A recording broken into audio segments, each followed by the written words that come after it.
Mamule na wame wagocha. Aubu amoro no. Songo belina aba aubu amoro no. Aubu amoro no. This episode of Uraga Garifuna is sponsored by Supplies Plus Distributor Limited, located in Belize City. In this episode of Uraga Garifuna, we introduce to you Jose Francisco Avila, a Garifuna entrepreneur, author, businessman, and advocate for the Garifuna people. We will also capture Jose's journey as he navigated immigration, race relations, and discrimination in the U.S. to successfully assimilate into the American society and obtaining recognition for the Garifuna people in the state of New York, USA.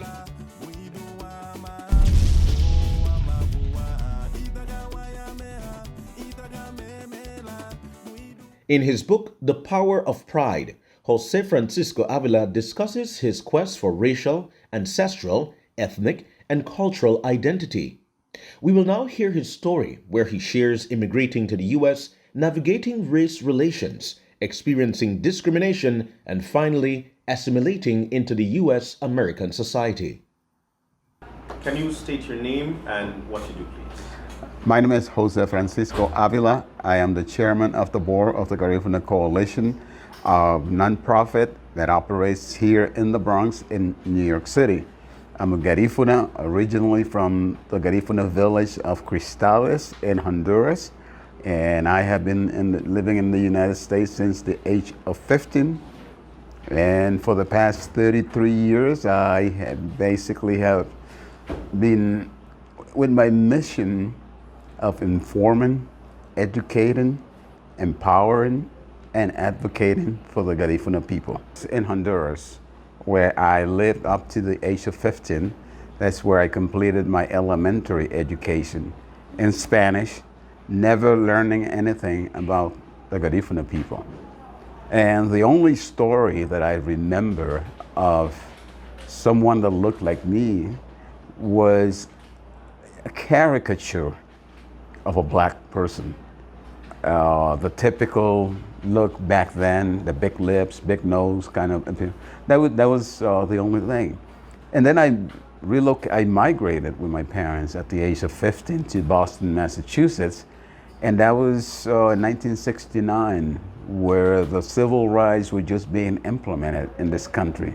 America was just being desegregated. And I arrived at Boston at the age of 15. Back in Honduras, I was considered black. And I came to the United States during the period when you were either black or white. There was no in between. That was it. So I arrived to Boston. At the same time, we arrived just at the tail end of the last black migration from the South to Boston. And we ended up in a black neighborhood. Well, to my surprise, the black Americans, as they were called back then, didn't embrace us. They used to refer to me specifically as a foreigner because I didn't speak English. And even though my complexion was the same as theirs, obviously my name was not John Smith or Joseph Smith. It's Jose Francisco Avila. So for some reason they didn't like that. So that's really where it begins, is being rejected, not being embraced, and having left my country of origin, not knowing anything about my people. That from the end of the 80s, which is when my mission began in 1988, marked the beginning of the postmodern society. And what was the milestone that marked that? Well, it was in 1989 when the Soviet Union revolution, which led to basically the split of the Soviet Union in 1991, and which eventually led to, 89, which eventually led to the wall and the Berlin Wall coming down, and the unification of East and West Germany. So I was kept abreast of what's going around, current events. And all of that was going around me actually got me thinking about my history, my background. But I also read in 1990, I read an article in Time magazine. The cover of it was America's Changing Colors. And what he said was that in the 21st century, people of color were going to outnumber white people for the first time. And that will change the relationships in politics, society, and culture. And here I am going through this identity crisis, if you can say that, of being rejected. As a matter of fact, in Dallas, so in Boston, it was being called a foreigner. In Dallas was a white woman actually approaching me and said, "What exactly are you? You look black, but you speak Spanish." And I responded, "I'm a black man that was born in a Spanish-speaking country. And by the way, I'm Garifuna."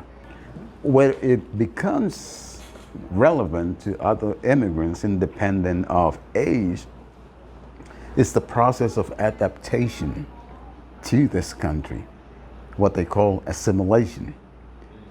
But what is assimilation?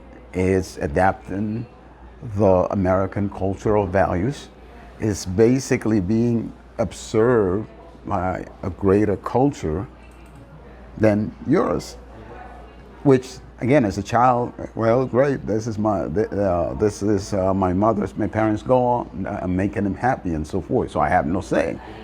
But as I went along, I started analyzing the process of assimilation, and really, what it does is that it robs you of your values and your identity. And what do I mean? Well, now I can analyze it. Now I can talk about it. I came from, again, I was born in a Garifuna village. I grew up as a Garifuna boy and a Garifuna child and so forth. I remember the culture, and it was all collective. It was all communal. And assimilation, you adapt personal independence, self-reliance, which is really opposite to what I knew. So it's trying to reconcile this communal values with now this individual independence of self-reliance. In my case, what happened was that I did assimilate, but I didn't lose notion of my identity. And I say that proudly because, again, in 1969, when I came to America, when I migrated, I said earlier, you were either black or you were white. That was the law of the land. It was a law that was passed that was called the one-drop rule, meaning that one drop of black in your blood, you're black. And what that did was actually killed a lot of ethnic groups, because that was it. So, but in my case, it actually increased, as I mentioned earlier, that rejection actually increased that urge of finding my identity, which is a reflection of the Garifuna culture's resilience, of the resilience of our ancestors, including my parents, to maintain our identity. That we do assimilate whatever we go, and as psychologists say, humans adapt to their environment. We do, but we do it the Garifuna way. Because in that process, we don't lose ourselves, we don't lose our identity, we don't lose our culture. But at the same time, we become so adaptable. The fact that our ancestors survived, 2,000 of them survived, arrived in Roatan, and here we are, 225 years later. It's a reflection of that. The Garinagu has a long story of migration.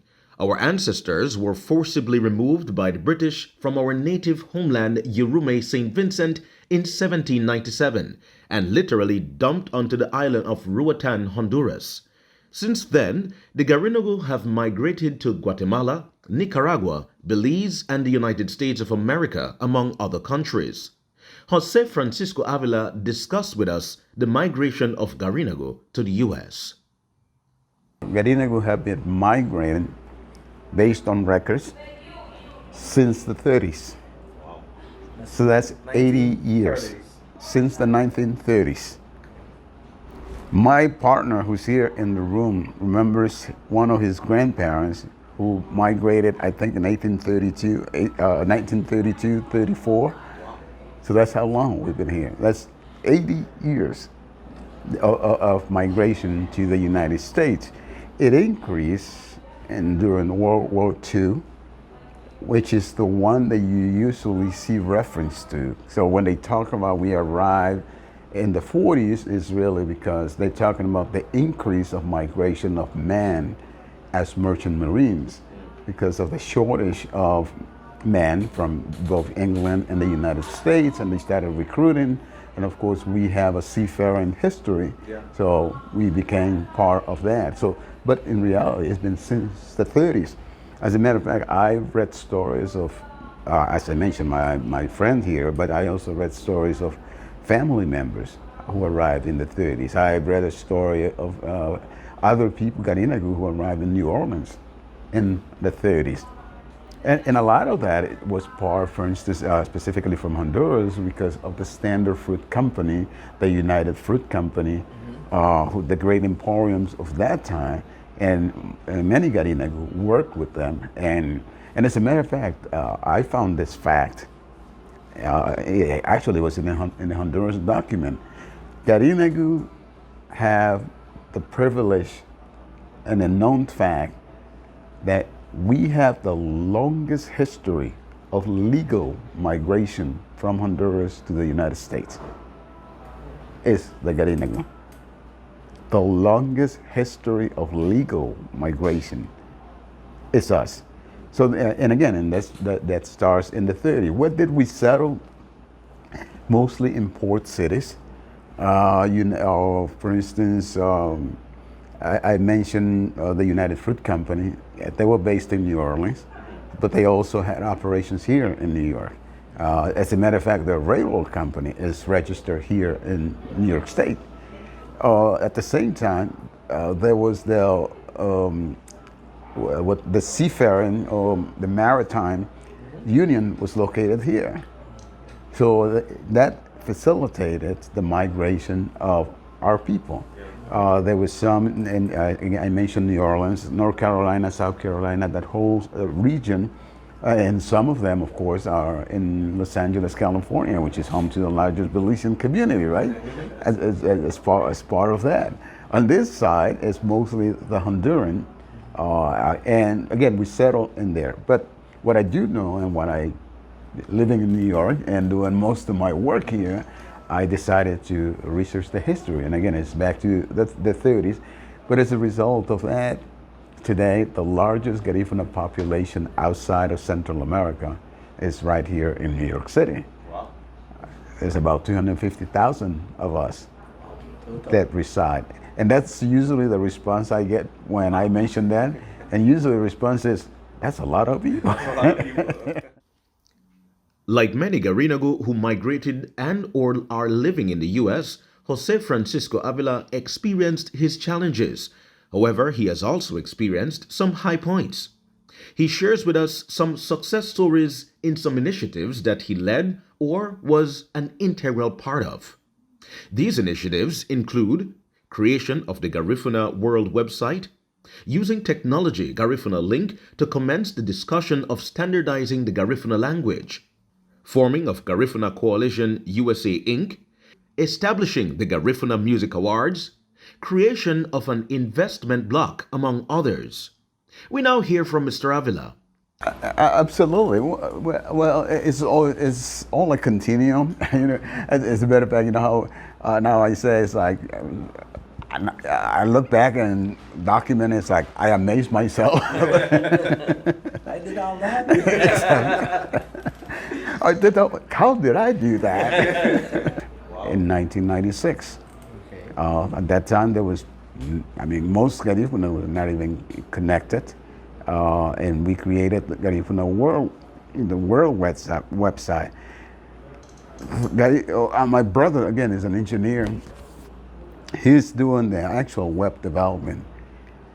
He finds out that Mark Cuban, one of the richest men of the world now, who owns the Dallas Mavericks and many other things, but at that time, he was just beginning, and he created a company in Dallas called RadioNet, which was the first company that allowed what back then used to be called webcasting. Webcasting. What now is called streaming, Spotify, and all of that. Mark Cuban created that. So my brother finds out, and he actually gets a formal partnership with them because they wanted to spread it. So he implements in the Garifuna World website a Garifuna streaming system. So we decided that, well, now we can promote Garifuna music on the internet, and now it's truly global. And we did. We started, turning our records into MP3s, loading them, and so forth. And we're excited, we're going to sell, and it's like, well, then we realized that it was not that easy. Because then it's like, okay, here we are, we have this Garifuna music store, we called it, online. But most Garifuna artists back then only produced about 500 CDs at a time. And once they sold out, that was it. Even way before, AOL was already, but he found an independent system. So we incorporated, and that allowed us to connect with Garinagu all across the world. Well, it is in that we called it the Garifuna link. That was the email system and so forth. Roy Cayetano, the Garifuna Bicentennial is celebrated and so forth. Well, because we had the radio station, because we had the streaming music, I'm a businessman, and I know the importance of marketing. And so my brother has always been the technical guy. So we got the radio, and then it's like, okay, so what can we do? What else can we do with the online, the webcasting that we have?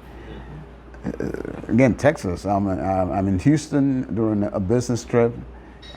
Hotel rooms kind of have this creative impact on me. I'm laying there, I have nothing to do, and I flip the channel, and what's on the TV? The Grammy Awards. And it's like, we got this website, we got the music store.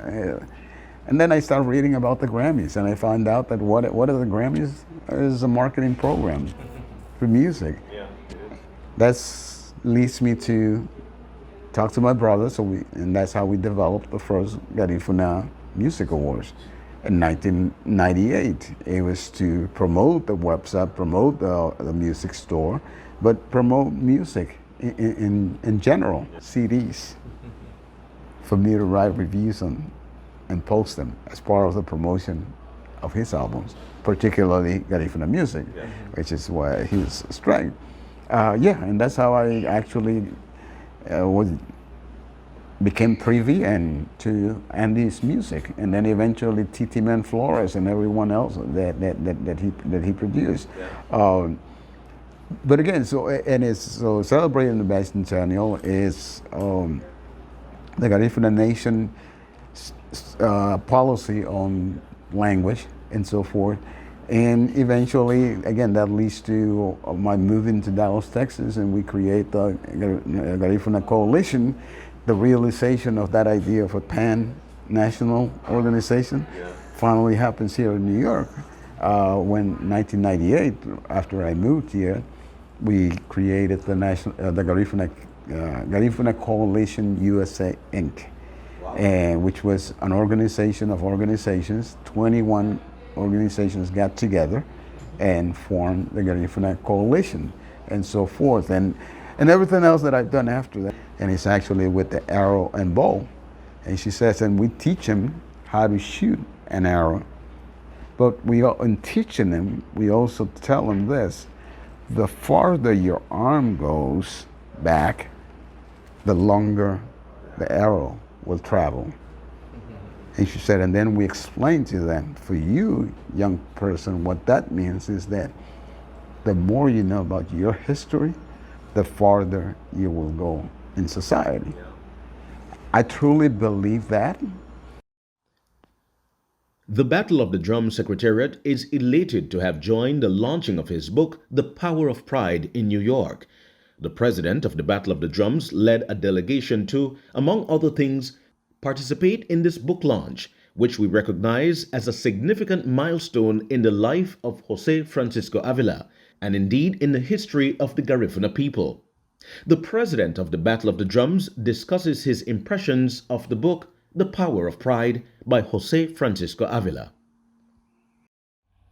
Through his book, Pan Garifuna Afro-Latino Power of Pride, Mr. Jose Francisco Avila introduces us to his ancestry, his journey as an immigrant who left his homeland to reside in the U.S., the societal influences and impacts on him as an individual, his experiences, challenges, and successes as he navigated the social, educational, cultural, economic, and political spaces in the United States and elsewhere, while giving us key insights into the nuances and dynamics of the environments that he interacted with over the years. He also provided key learnings and made solid recommendations for the continued preservation of the Garifuna culture as we continue to be impacted by external forces and evolve as a people and culture. Indeed, his story is also the story of many of our people. But what is more, his experiences and recommendations can be used to create templates for the effective and successful execution of Garifuna cultural development initiatives. Mr. Jose Francisco Avila's book, Pan Garifuna Afro-Latino, Power of Pride, is a must-read. Get your copy now. At the Battle of the Drums, we look forward to continued collaboration with Ibugaya Jose Francisco Avila. We find that his mindset, his outlook on life, and interests to actively and consistently pursue the preservation of the Garifuna culture in a structured way are aligned to ours. Bungyulum, Bungyugewam, Sereme. As we have heard, Mr. Jose Francisco Avila is a proud Garifuna and an avid advocate for the Garifuna culture. To pursue his work, he recognizes that he stands on the shoulders of many who have worked tirelessly to preserve and promote the Garifuna culture. In this regard, he recognized and give appreciation to Belize and Garinago for their stellar work in keeping the culture alive and well. And it's a good opportunity for me to say that when I say proudly and share throughout my history, the fact that besides reading the book, what has helped me tremendously in this journey of this quest has been establishing relationship with my Belizean brothers and sisters. Yes. And as a matter of fact, I say this and I say it proudly. There are some Hondurans who don't like it when I say it, but it's a fact to me because I lived it, that if it wasn't for my Belizean brothers and sisters, at this point, our culture will be extinct. Wow. And I'll say it again, and I said it, and there are people who don't like it, people from my nationality, but it's a fact. If it wasn't for my Belizean brothers and sisters, the Garifuna culture will be extinct. What do I mean by that? Yes. Despite the erosion, again, Pen Cayetano took it upon himself and created Punta Rock for the youth. Andy Palacio, which was right behind him, the generation after, took it to the next level. Yeah. Chico Ramos and the youth, again, I was a young person back then. I was in the United States, but as I mentioned, I was listening to all of that. That's different than, let's say, Honduras, where in Honduras, there was not that movement among the youth. There was not that movement to vindicate our culture or identity. As a matter of fact, I mentioned in the book, and I know it because I lived it. For instance, in Honduras, there is, up until now, there is not a single Garifuna organization that has the word Garifuna in its name. There are many non-governmental organizations led by Garinagu, but you won't find the name Garifuna. And I say that to get back to why Belize to me is the role model. So it's Pan is all, and what's the role model was the only example that I have in all of Central America is the National Garifuna Council of Belize. So that is where the idea of creating a pan-national organization here in the United States comes from. It's from Washington. And it is as a result of the 1991 summit. I established a relationship with Dr. Palacio and his former wife, Myrtle Casio Palacio, Roy Cayetano, and Phyllis Cayetano. I had the honor, I went to Belize at that time. That was my first time going to Belize. I had the honor of meeting the late Pablo Lambe, former president of the National Garifuna Council. I had the pleasure and honor of going to spending a day in Dangriga with Roy and Pan, and in Belize City with the Palacios. So that was the beginning of my connection with. Through that, I developed a relationship with my Belizean brothers in Los Angeles, and I went there and I met the Palacios, Ted Palacio. Exactly. Karina Guagia. He's Dr. Niduhe. older brother. Exactly. Okay. Exactly. And again, and when I met him, it's like, this is the 80s, and they're conducting Garifuna Mass with the drums, and I didn't see that in Honduras, not even when I went to visit and so forth. So that's what I mean when I say that if it wasn't, and let's not forget also, so this is 1988, let's move forward to 2001. UNESCO proclaims, May 18, 2001, UNESCO proclaims the Garifuna language and music masterpieces of the oral and intangible heritage of humanity. Yeah. And who promotes that, who actually gets it? Belize. We all recognize that our youth is the present as well as the future. Arguably, the greatest desire of the older generation of Garinagu is for the Garifuna youths to passionately and effectively carry the torch of Garifuna survival and recognition to eternity. Mr. Avila provides a word of advice to our youths. An investment club made out of strictly of 10 Garifuna initially. We got as high as 165 members of the investment club. And it was to teach Garinagu how to invest in the stock market, Wall Street. I have my own company that does PR and marketing, so I'm a publicist. And I'm just very happy to be supporting Jose Francisco here in the launch of the book. I think that this should serve as a starting point, as a guide, pretty much a Bible to see how we could continue the community empowerment and all the efforts. You know, we stand on top of the people that came before us, and just knowing the history of one of those pillars who has done a lot for the Garifuna American community here in New York City has to say how certain things happen. I was privy to many things, but as I read certain chapters, I went back and started reflecting, what was I doing at this moment in time when all of that situation was happening? When all of this cultural renaissance of the Garifuna community was happening in New York, where was I? What you were doing, what was I doing? What was my family member doing? How did that all affect our well-being, our representation here? What do you think his message, the message that he sent today, and of course this book, will do for generations to come? Like I said, I think the message, it gives a straight footprint, a guide to see so that we're able to walk, not to be Jose Francisco, because I think Jose Francisco in itself is Jose Francisco, but how does Turito Martinez emulate? How does the next generation emulate his work? And how do we translate to generations that continue work?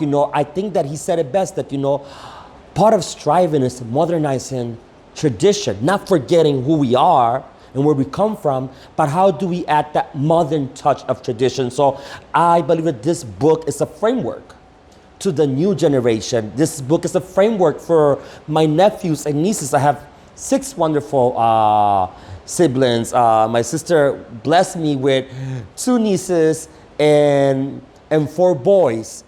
How does it mean to you? What does it mean for you as somebody who migrated?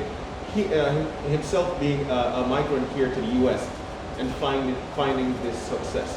What does that mean for you specifically? I believe that it serves as a role model. It serves as a guiding point, as a north to see and follow.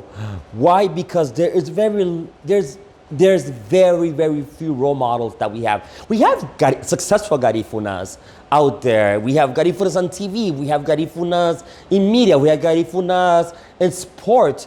But what is the difference between Jose Francisco and our other wonderful Garifuna brothers out there? Is the tangibility, is the accessibility that we have to him.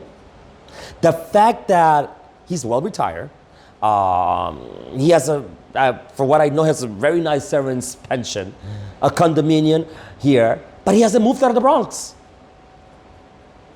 He has not moved out of the Bronx. He's just a train step away, a train ride away on the 6. I live on the 6, he lives on the 6. So as Garifuna people, we are able to make it. Yes, of course we're able to make it. We're able to thrive and succeed. I do believe that we need to start recognizing, and for our brothers that are out there in media, in sports, it's sometimes, we have to come back and give back to our community. And giving back might be just getting in touch with Jose Francisco, Mirta Colon, one of the leaders. Hey, how can I come and just give a little speech? How can I come to the community so new members of the community could see, I want to be like Brian Flores that runs, that's in the NFL. I want to be like such and such that is a basketball player or a comedian. We need them to come back, and it's not always about, hey, this is what I'm giving to the community. It's not always about money. We know that our community has many needs. As Garifunas, whether it be here in New York, in other places, we always have needs. Communities always have needs, but sometimes the greatest need that a community has is just your presence. Just coming back and say, I'm here to speak to the youth. I'm here to get in touch with the leaders. I'm here to have my PR be able to, hey, let me organize to bring individuals to come and see how I coach or how I play. Just by taking one person, 2 people, and giving them a new experience makes a big difference, because there's a multiplying effect. You're an entrepreneur. How does your culture as a Garifuna man influence your drive to be successful? This is very interesting. My mom ran a restaurant, and I was very blessed that my dad, as a Garifuna man, worked really, really hard. He was a merchant marine. He was always away at sea. I represent 5 countries or more. I represent Belize. I represent Guatemala. I represent Nicaragua. I represent St. Vincent and the Grenadines. And of course, Honduras and the diaspora here. For a person that does PR and marketing, if I have to bring that to a potential client and tell, I'm not just reaching the Honduran American community. I'm reaching the Garifuna community. And what does the Garifuna community represent? The Garifuna community represents 6 countries. In each one of us lies the Belizean, lies the Guatemalan, lies the Nicaraguan, lies the Honduran, lies the Vincentian. And that right there is a gold mine.